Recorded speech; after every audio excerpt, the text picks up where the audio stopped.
नमस्कार, स्वागत है आप सबका। मैं पुनीत पाठक हूं। छत्तीसगढ़ की दिन भर की बड़ी खबरें विस्तार से जानना। अगर किसी क्षेत्र में अचानक से आबादी 6000 से अधिक बढ़ जाए, हैरत तो होगी। ऐसा ही कुछ हो रहा है बलरामपुर जिले के राजपुर विकासखंड में, जहां सभी गांव में किसानों की आबादी एकाएक बढ़ गई। कृषि विभाग के अधिकारी इस बात का खुलासा करते हुए खुद हैरान है। IBS 24 की टीम ने जब इस मामले की पड़ताल की तो क्या खुलासा हुआ, ये भी आपको बताते हैं। दरअसल प्रधानमंत्री किसान सम्मान निधि योजना है, जिसके तहत किसानों को हर साल 6000 रुपये मिलता है। कुछ दिनों में सम्मान निधि की किश्त जारी होने वाली है और उसके पहले बलरामपुर जिले के राजपुर में एकाएक किसानों की संख्या कई हजार बढ़ गई। मामले पर अधिकारी सॉफ्टवेयर की गलती बताते हैं और इस वजह से ऐसा होना बताते हैं। फिलहाल कृषि विभाग की टीम इन बढ़े हुए किसानों के नाम विलोपित करने में जुटी हुई है। थोड़ा सा आश्चर्य हुआ था, पर अब चूंकि उनको वेरीफाई करके अपन विलोपन का भी काम कर रहे हैं, इसलिए अपन अभी विलोपन जब तक कंप्लीट नहीं हो सकता कुछ बोल नहीं सकते उसमें। ये मोस्टली प्लेन एरिया के अपने को किसान लगे। एक दो लोग संपर्क हुआ था जो मुंगेली और तखतपुर वगैरह के थे, बिलासपुर के थे। और अरुण सोनी हमारे सहयोगी हमारे साथ में जुड़े हैं। अरुण, ये खुलासा अपने आप में चौंकाने वाला है और तब ज्यादा चौंकाने वाला है कि पहले भी ऐसे डिफाल्टर किसानों को ढूंढकर उनसे रिकवरी हो रही, अब एक बार फिर किसानों की संख्या बढ़ गई। ये देखिए, बहुत ही हैरान करने वाली ये खबर है, क्योंकि जब PM किसान सम्मान निधि जो हर साल 6000 रुपए किसानों को दिया जाता है, ऐसे में इसकी शुरुआत पटवारियों से हुई थी। जब पटवारी इसका पंजीयन कर रहे थे किसानों का, और किसानों के रकबा और उनके नाम के अनुसार से उनका पंजीयन उन्होंने करना शुरू किया। उसके बाद कृषि विभाग की टीम ने भी इनका पंजीयन किया और फिर CSC यानी जो सुविधा केंद्र है वहां से भी किसानों का पंजीयन शुरू हुआ। तो इन 3 स्थानों से किसानों के नामों का पंजीयन शुरू हुआ और अचानक से बलरामपुर जिले के राजपुर विकासखंड में जब 6000 से अधिक किसानों के नाम आए जो यहाँ के है ही नहीं। कृषि विभाग की टीम को जब NIC से इस पूरी लिस्ट मिली तो कृषि विभाग की टीम हैरान उस समय रह गई। जब बाड़ी चल गई, जो यहाँ का गाँव है, वहाँ पे किसानों के जो पंजीयन संख्या थी लगभग 50 से 60 थी, लेकिन अचानक से वहाँ पे जो लिस्ट आया उसमें उनका जो संख्या था वो लगभग 300 से 400 के आसपास था। तो कृषि विभाग की टीम ने इस पूरे मामले में जब वहां गांव में पड़ताल की, लोगों से पूछताछ की, सरपंच से बात की, तो पता चला कि वहां तो ये किसान है ही नहीं जिनका नाम यहाँ पर दिखाया जा रहा है। तो फिर धीरे धीरे पूरे गांव का सर्वे हुआ और तो अभी तक लगभग 6000 से अधिक नाम सामने आ चुके हैं जो इस क्षेत्र के नहीं है, लेकिन यहाँ उनका पंजीयन हो चुका है और वो यहाँ के बताए जा रहे हैं। ऐसे में विभाग की टीम अब धीरे धीरे अन्य जगहों के भी नाम देख रही है कि कहाँ किसान है, और कृषि विभाग के अधिकारियों ने कहा कि ये जो संख्या है 6000 से 6000 ये और भी बढ़ सकती है। तो ये जब एक गलत जगहों के किसानों का नाम इस क्षेत्र में आ जाना बहुत ही हैरान करने वाली बात है।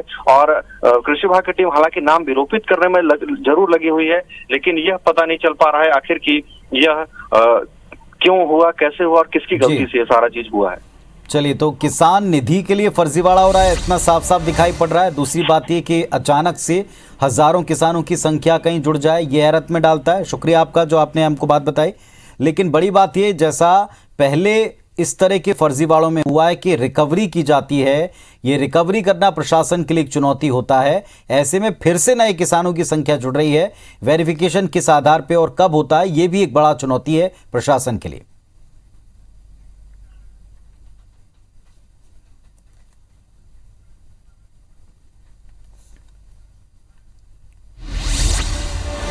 CM भूपेश बघेल के भेंट मुलाकात कार्यक्रम के दूसरे चरण के तहत आज मुख्यमंत्री ने जगदलपुर विधानसभा क्षेत्र में नानगुर और मंगलपुर में आयोजित चौपाल कार्यक्रम में हिस्सा लिया, जहां मुख्यमंत्री ने नानगुर में सहकारी बैंक की शाखा खोलने, Swami Atmanand English medium school खोलने, नानगुर को उप तहसील से पूर्ण तहसील का दर्जा देने की घोषणा की।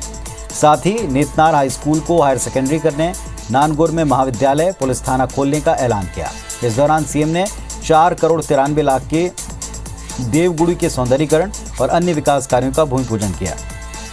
नानगुर में CM ने किसान नीलू राम बघेल के निवास पहुंचकर भोजन भी किया। वहीं मंगलपुर में आयोजित कार्यक्रम में CM ने कनक्कापाल से लेदा और जीरम से एलमनार तक सड़क निर्माण का ऐलान किया। पर्यटन को बढ़ावा देने के लिए कुटुंबसर पर्यटन समिति को 15 जिप्सी गाड़ी फाइनेंस देने का निर्देश कलेक्टर को दिया है। इस दौरान CM ने 2 करोड़ 59 लाख की लागत से तीरथगढ़ नेचर ट्रेल का लोकार्पण और 1 करोड़ 10 लाख की लागत से इको कॉटेज के साथ इंटरप्रिटेशन सेंटर निर्माण का भी भूमि पूजन किया है।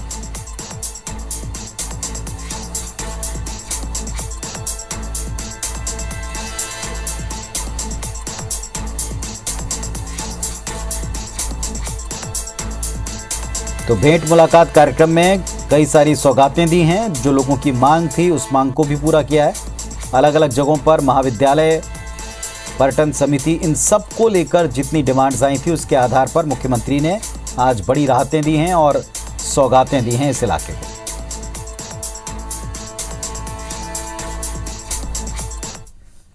छत्तीसगढ़ कांग्रेस की 2 दिवसीय राज्य स्तरीय कार्यशाला 1 और 2 जून को बिलासपुर में होने वाली है, जिसमें मुख्यमंत्री भूपेश बघेल, प्रदेश प्रभारी पीएल पुनिया, प्रदेश के प्रभारी सचिव डॉक्टर चंदन यादव, सप्तगिरी शंकर उल्का, प्रदेश अध्यक्ष मोहन मरकाम, सभी सांसद, विधायक, प्रदेश पदाधिकारियों को शामिल होने का निर्देश है। इस तरह से 1 और 2 जून को बिलासपुर में कांग्रेस के सभी दिग्गजों का जमावड़ा होगा। इस कार्यशाला को रायपुर की जगह बिलासपुर में कराने के पीछे बड़ी वजह भी सामने आई। मंगलवार को कांग्रेस के वरिष्ठ नेताओं की बैठक में ये प्रस्ताव आया कि उदयपुर चिंतन शिविर में लिए गए निर्णयों के क्रियान्वयन को लेकर के जो कार्यशाला होगी वो रायपुर के बजाय बस्तर या बिलासपुर में करें, ताकि वहां पर भी पार्टी के पक्ष में एक माहौल बने, स्थानीय नेता और कार्यकर्ताओं को सक्रिय किया जाए। राज्य स्तरीय कार्यशाला के बाद 11 से 13 जून तक जिला स्तरीय कार्यशालाएं आयोजित होंगी।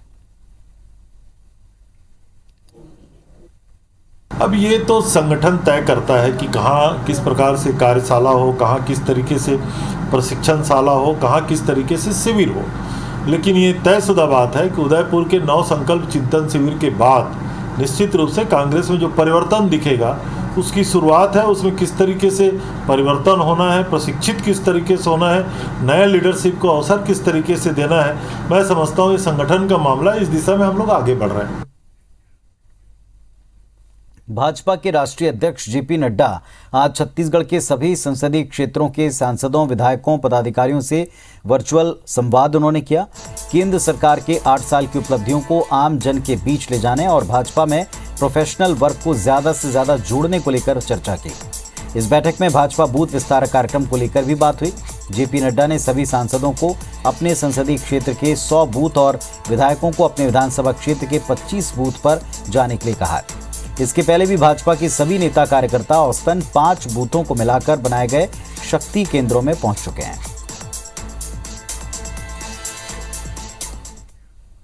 छत्तीसगढ़ के कई सरपंचों पर अनियमितता के मामले सामने आने पर धारा 40 के तहत कार्रवाई हो रही है।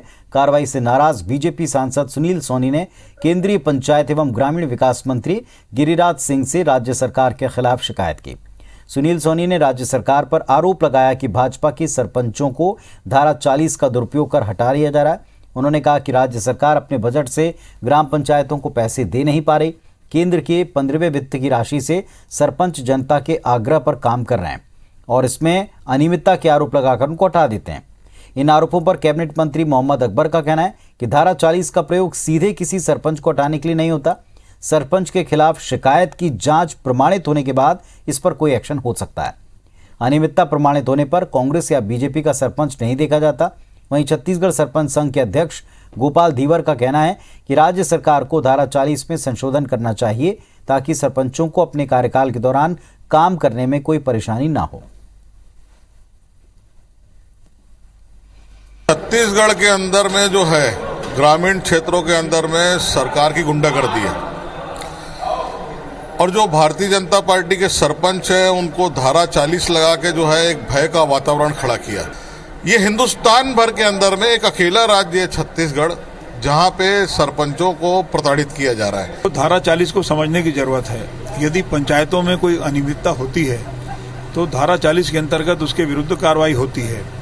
अब धारा 40 का नोटिस दे दो और सरपंच को हटा दो, ऐसा होता नहीं है। अनियमितता प्रमाणित होने पर धारा 40 किया जाता है और इसमें कोई जो अनियमितता करेगा उसके विरुद्ध कार्रवाई होगी। हमारी जो समस्या है ग्राम पंचायत की, उस पर एक अधिकार पत्र बनाया गया है। उसको हम लोगों ने शासन प्रशासन के समक्ष रखे हुए हैं और धारा 21 और धारा 40 पर विशेष चर्चा किया गया। तो माननीय पंचायत मंत्री जी ने हम लोगों को आश्वस्त किए हैं कि धारा 21 और धारा 40 को निश्चित रूप से सरपंच ग्राम पंचायतों के हित में इस पर संशोधन किया जाना चाहिए। जीरम नरसंहार की आज 9वीं बरसी पर पूरे प्रदेश में शहीदों को श्रद्धांजलि दी गई। मुख्यमंत्री भूपेश बघेल ने जगदलपुर में शहीद हुए कांग्रेस नेताओं को श्रद्धांजलि दी। जीरम घाटी शहीद स्मारक का लोकार्पण किया। उधर दंतेवाड़ा में मोहन मरकाम ने गायत्री मंदिर चौक पर कांग्रेस नेता महेंद्र कर्मा की प्रतिमा पर माल्यार्पण कर उन्हें श्रद्धांजलि दी। बालोद में कांग्रेस भवन में कार्यकर्ताओं ने कांग्रेस नेताओं के साथ शहीदों को याद किया, श्रद्धांजलि दी। भाटापारा के कांग्रेस भवन में कार्यकर्ताओं ने 2 मिनट का मौन रखकर शहीदों को भावभीनी श्रद्धांजलि दी। एक शोक सभा का आयोजन किया। वहीं खरोरा में दरसीवा विधायक अनीता योगेंद्र शर्मा ने जीरम के शहीदों के नाम शहीद स्मारक बनाने के लिए भूमि पूजन किया।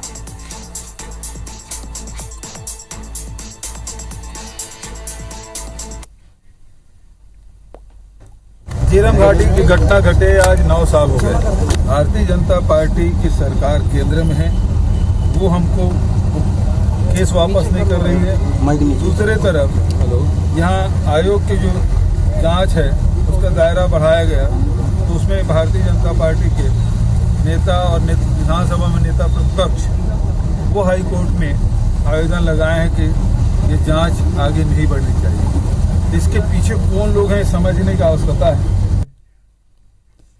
25 मई 2013 को जीरम में हुए कांग्रेस नेताओं पर नक्सल हमले की 9वीं बरसी है। कांग्रेस के वरिष्ठ नेताओं के साथ 32 लोगों की हत्या नक्सलियों ने इस हमले में की थी। कांग्रेस पार्टी ने प्रदेश भर में शहीदों को नमन किया। छत्तीसगढ़ विधानसभा में भी जीरम के शहीदों को उनके परिजनों के सम्मान में एक समारोह रखा गया। विपिन त्रिपाठी की श्रद्धांजलि जीरम के वीरों को इस नाम से एक पुस्तक का विमोचन भी हुआ। इसी क्रम में राजीव भवन में भी जीरम में शहीद हुए वरिष्ठ कांग्रेसी नेताओं को श्रद्धांजलि दी गई। श्रद्धांजलि कार्यक्रम में कांग्रेस के राष्ट्रीय सचिव डॉक्टर चंदन यादव और प्रदेश कांग्रेस कमेटी के वरिष्ठ पदाधिकारी और नेता मौजूद थे।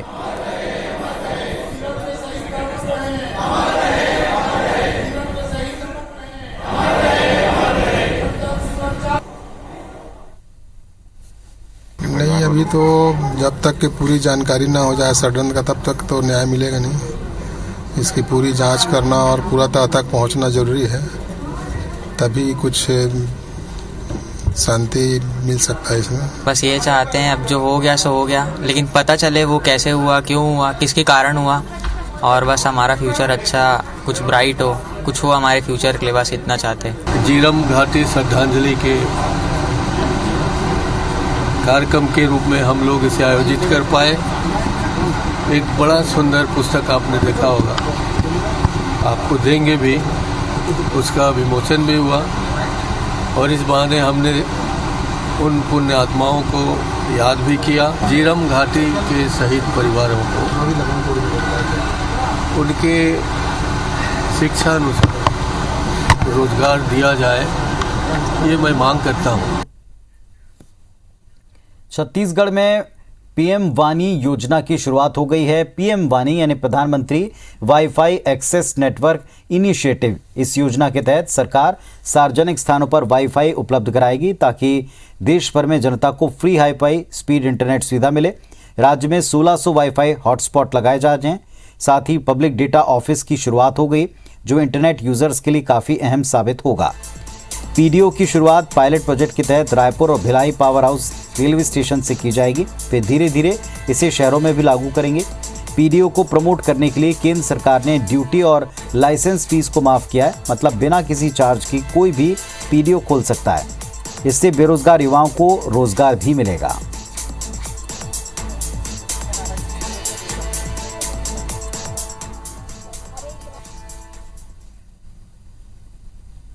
पीएम वानी में 1600 एपीज लगे हैं, एक्सेस पॉइंट लगे हुए हैं और इसको और बढ़ाने का काम चल रहा है। उसमें यहाँ पर बहुत सारे पीडीओ हैं जो कि लगाने हैं, जिनको हमको लगाना है। जो पीडीओ ही एपीज लगाएंगे तो पीडीओ जो है पीडीओ एग्रीगेटर से जुड़ेगा। नियमितीकरण और काम की सुरक्षा की मांग को लेकर प्रदेश भर में मनरेगा कर्मचारियों ने आज कोरोना काल में जान गंवाने वाले साथियों को श्रद्धांजलि दी। राजधानी रायपुर के बूढ़ा तालाब धरना स्थल पर कर्मचारियों के फोटो लगाए गए, कैंडल जलाकर पुष्प अर्पित कर उनको याद किया गया। हड़ताली कर्मचारियों ने कहा कि आज 25 मई को जीरम घटना में शहीद लोगों को याद कर उन्हें श्रद्धांजलि दी जा रही। लेकिन कोरोना काल में लोगों की जान बचाते बचाते मनरेगा के 150 कर्मचारी भी मौत के मुंह में चले गए थे। उनके परिजनों की सुध लेने वाला आज कोई नहीं। चूंकि मनरेगा कर्मचारी नियमित नहीं थे, इसलिए शासन की ओर से उन्हें ना तो अनुकंपा नियुक्ति मिल पाई, न दूसरी आर्थिक मदद ही। मृतक कर्मचारियों के परिजन आज कहीं मजदूरी कर रहे हैं तो कहीं घरों में बर्तन मांझकर गुजर बसर कर रहे हैं। बूढ़ा तालाब धरना स्थल पर प्रदेश भर से ऐसे मृतक कर्मचारियों के परिजनों को बुलाकर उन्हें सम्मानित किया गया। सरकार से उन्हें अनुकंपा नियुक्ति देने की मांग की गई। साथ ही सरकार से सभी मनरेगा कर्मचारियों को नियमित करने या फिर उनके लिए पंचायत नियमावली को लागू करने की मांग दोहराई।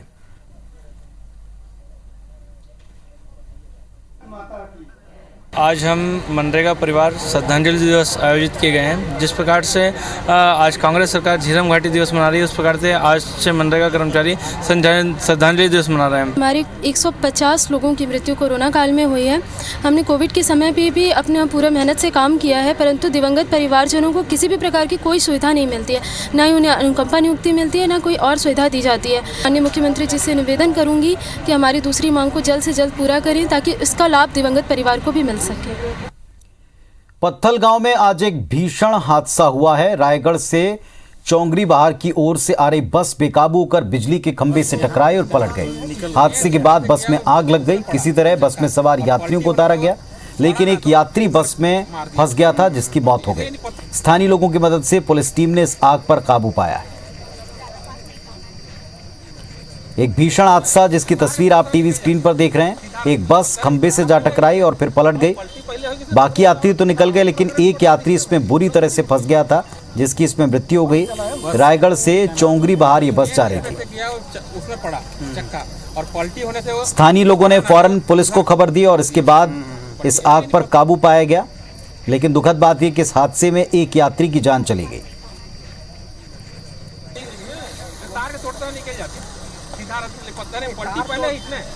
पलटी पहले होगी तो ऊपर और तार पर पूरा करंट पड़ते दिखे भाई, तुरंत थोड़ी उड़ गई। छत्तीसगढ़ में नशे का कारोबार लगातार फैल रहा है। आए दिन अलग अलग प्रकार के मादक पदार्थों की तस्करी करने वाले गिरोह का खुलासा होता है। इसी कड़ी में आज रायपुर पुलिस ने 3 आरोपियों को ब्राउन शुगर की तस्करी करते गिरफ्तार किया। इनमें से एक आरोपी रुपिंदर सिंह नशे के कारोबार का मास्टरमाइंड बताया जाता है।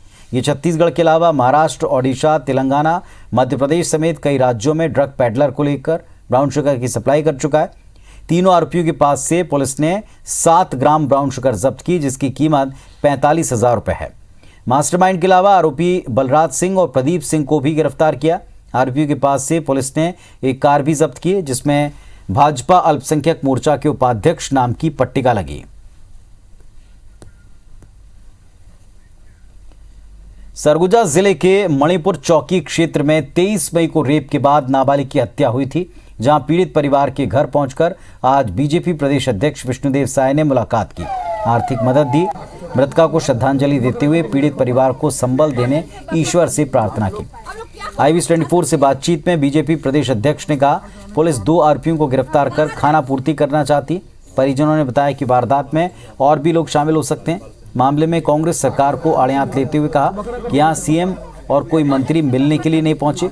उन्होंने सीबीआई जांच की मांग करते हुए राज्यपाल से मिलने की बात कही ताकि पीड़ित परिवार को न्याय मिल सके।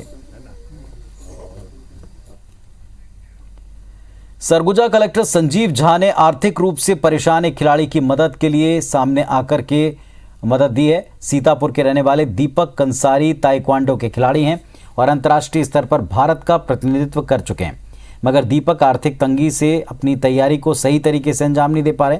ऐसे में दीपक ने कलेक्टर जनदर्शन में आवेदन दिया कि उसे संविदा पर नौकरी दी जाए ताकि वो अपनी तैयारी करने के साथ साथ अपनी प्रतिभा से छत्तीसगढ़ और देश का नाम रोशन कर सके।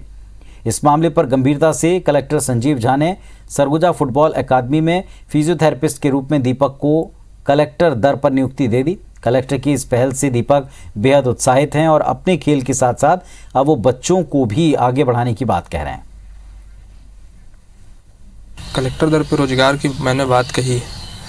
कलेक्टर साहब ने तुरंत मेरी जानकारी ली, क्या है, कैसे है, क्या करते हो। मैंने बताया कि मैं 2 बार नेशनल में खेल चुका हूँ, ओपन से 1 बार इंटरनेशनल में खेला और स्टेट में भी कई बार मेडल जीत चुका हूँ। तो जिसके लिए मुझे वो बोले ठीक है, तत्काल अपने स्पोर्ट डिपार्टमेंट को निर्देश किए और मुझे जॉब प्रोवाइड किया। हम लोगों ने ये प्लान किया है कि जो हमारे यहाँ जो स्पोर्ट्स एकेडमी है उसी एकेडमी में असिस्टेंट कोच, असिस्टेंट ट्रेनर के रूप में उनको हम एंगेज करेंगे, ताकि वो इस फील्ड से जुड़े भी रहें और अपना स्पोर्ट्स का जो कैरियर है उसको भी लगातार परस्यू कर सकें। इस बुलेटिन में फिलहाल इतना ही। खबरों अपडेट्स के लिए आप लगातार देखते रहें IBC 24। नमस्कार।